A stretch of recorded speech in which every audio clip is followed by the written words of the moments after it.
내가 어떤 식습관을, 어떤 생활 습관을, 어떤 부분을 고쳐야 하는지를 체크해 주는 것과 그렇지 않은 거에서는 감량 정도가 최대 6배까지도 차이가 날 수 있다는 연구 결과도 있습니다. 그래서 가능하면 내가 좀 자주 쉽게 방문할 수 있는 가까운 거리에 있는 병원의 의사 선생님께 진료를 받으시기를 추천을 드립니다.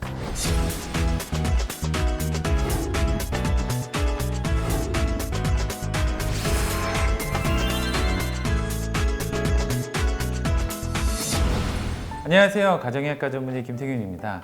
다이어트 진료를 그래도 좀 오래 보다 보니까 너무 감사하게도 이전에 강남에서 진료를 저한테 보셨던 분들, 또 여기저기서 이제 알고 소개받고 방문해 주시는 분들이 많은데요. 최근에는 이제 속초에서 이제 거주하시면서 옛날에 이제 저한테 다니셨어서 병원으로 이제 방문해 주신 이제 오랜만에 뵌 반가운 환자분도 계셨습니다. 그분들께 사실 항상 말씀드리는데요. 제가 드리는 말씀은 사실 예전이나 지금이나 꼭 같고 꼭 저에게 오시지 않아도 된다, 이렇게 이야기를 드립니다. 그래서 오늘은 내 주변에 어떤 의사에게 다이어트 진료를 좀 받으면 좋을지에 대한 이야기를 좀 드려보려고 합니다.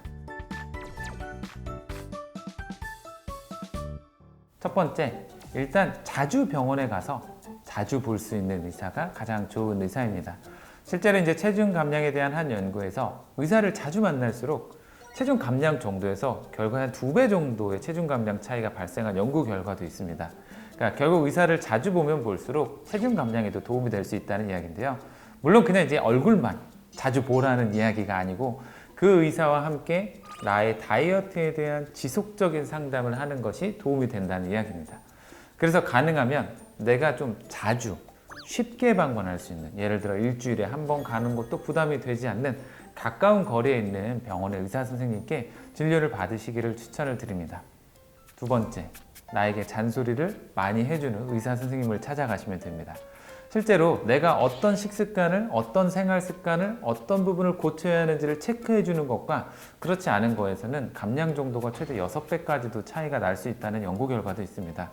다이어트에 있어서 내가 어떤 부분을 신경 써야 하는지 이야기해 주는 것이 사실 그만큼 중요한데요.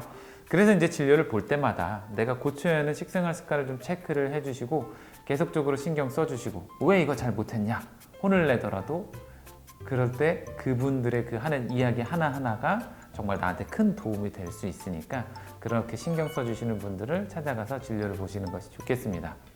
병원을 다니시다 보면 당연히 나와 맞는 성향의 선생님이 있을 수 있고요, 또 맞지 않는 선생님이 있을 수 있습니다.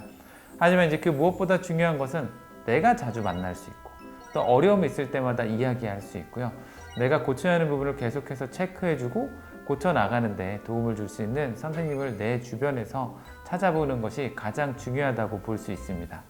그래서 오늘은 내가 주변에서 어떤 선생님에게 진료를 봐야 될지에 대한 간단한 이야기를 드렸는데요. 내 주변에 좋은 선생님들 많이 계실 테니까 그렇게 건강한 상담 받으시면서 꼭 건강관리, 다이어트 잘 하셨으면 좋겠습니다. 오늘 제가 준비한 내용은 여기까지입니다. 오늘도 시청해 주셔서 감사하고요. 저는 또 다음 시간에 다른 주제를 가지고 인사드리도록 하겠습니다.